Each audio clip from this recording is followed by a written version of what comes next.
Soal Merdeka Belajar, kalau kita ambil risiko untuk menguji apakah dalil Merdeka Belajar itu betul-betul final atau sebetulnya sekedar narasi itu, supaya terlihat bahwa Indonesia itu pro pada kebebasan berpikir itu. Merdeka Belajar itu apa? Belajar merdeka, Merdeka Belajar. Ya, merdeka untuk belajar, tapi rektornya diborgol. Mahasiswanya dikendalikan oleh beasiswa.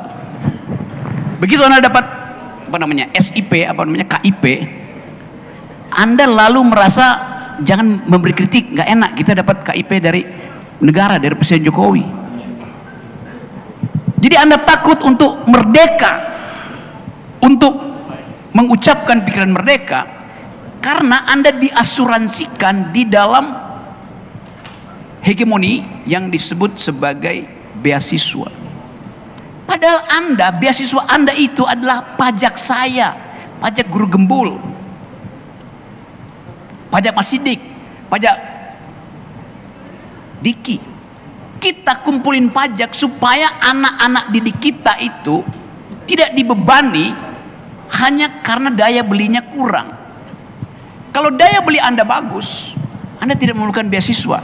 Sekarang problemnya, kenapa daya beli Anda kurang? Kenapa pendapatan orang tua Anda kurang? Ya karena negara tidak mengolah APBN untuk kemaslahatan keluarga. Jadi SPP itu tipuan negara supaya saya kendalikan secara hegemoni, saya kasih beasiswa, dan Anda jangan kritik pemerintah. Lo justru karena Anda miskin, maka Anda diberi beasiswa. Karena Anda miskin, penyebabnya adalah proyek Jokowi itu lebih pada infrastruktur, bukan pada peningkatan kecerdasan. Kan musibah begitu cara bacanya tuh. Jadi jangan ditipu.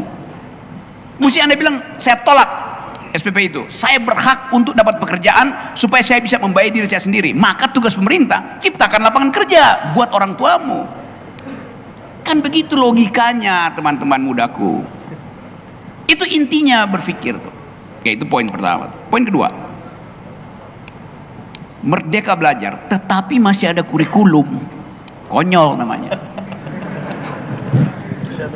Anda masih disuruh untuk belajar bahasa Indonesia.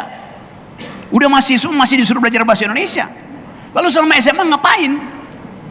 Udah mahasiswa, Anda masih disuruh belajar agama tuh. Berarti selama SMA Anda berdosa terus itu. Bagaimana caranya? Disuruh belajar bahasa Inggris. Ngapain belajar dari SD, SMP, SMA itu bahasa Inggris? Kalau masih juga belajar hal itu. Suruh kursus aja kalau nggak bisa. Buang-buang waktu. Jadi itu dalilnya. Jadi ini adalah semacam lip service untuk mengatakan bahwa ada kemerdekaan berpikir. Tapi yang terjadi bukan itu. Dalam tadi pertanyaan tentang, oke, saya lanjutkan dulu nih, logika dari belajar merdeka.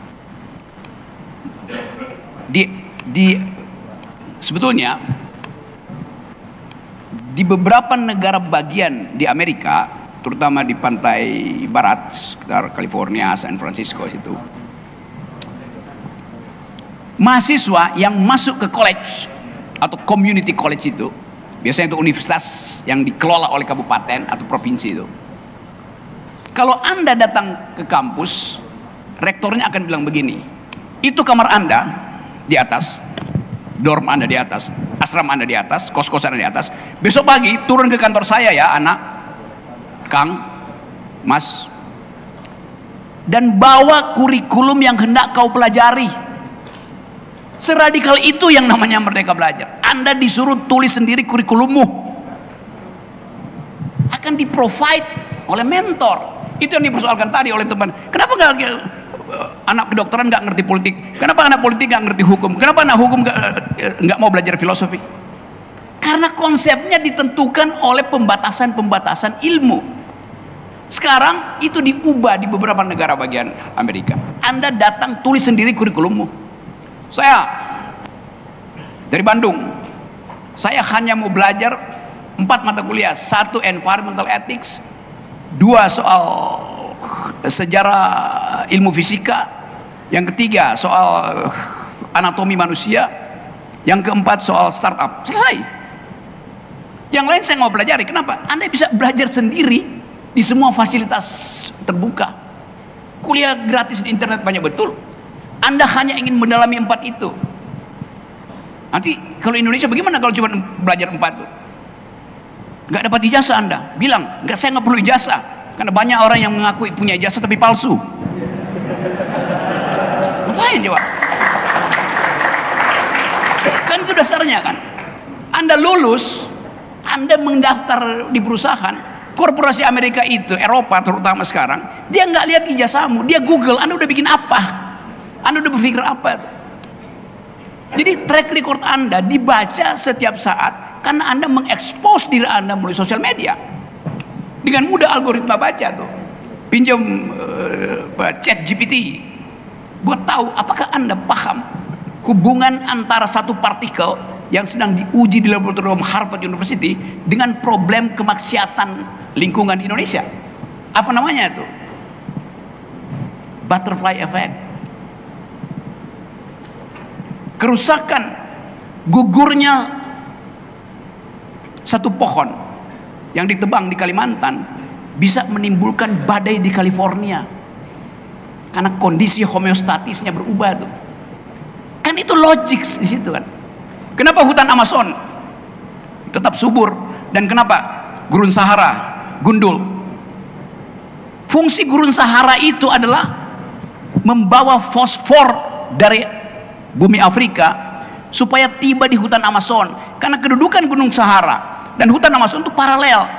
Putaran bumi akan membuat pasir berfosfor di gunung Sahara dalam 40 jam nyampe di hutan Amazon. Jadi ada gunanya, berguna gunung Sahara untuk mensuplai fosfor pupuk buat hutan Amazon. Berabad-abad itu berlangsung.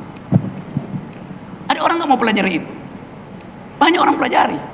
Tapi kita bahkan memberitahu bahwa Presiden Jokowi, kalau Anda mau tebang Kalimantan itu untuk jadi food estate, untuk jadi ibu kota apalagi, lakukan dulu AMDAL. Setelah itu baru Anda putuskan. Ini Jokowi bilang, kita bangun IKN, maka seluruh kampus tolong buat AMDALnya. Lu udah diputuskan, ngapain bikin AMDAL? Tolol.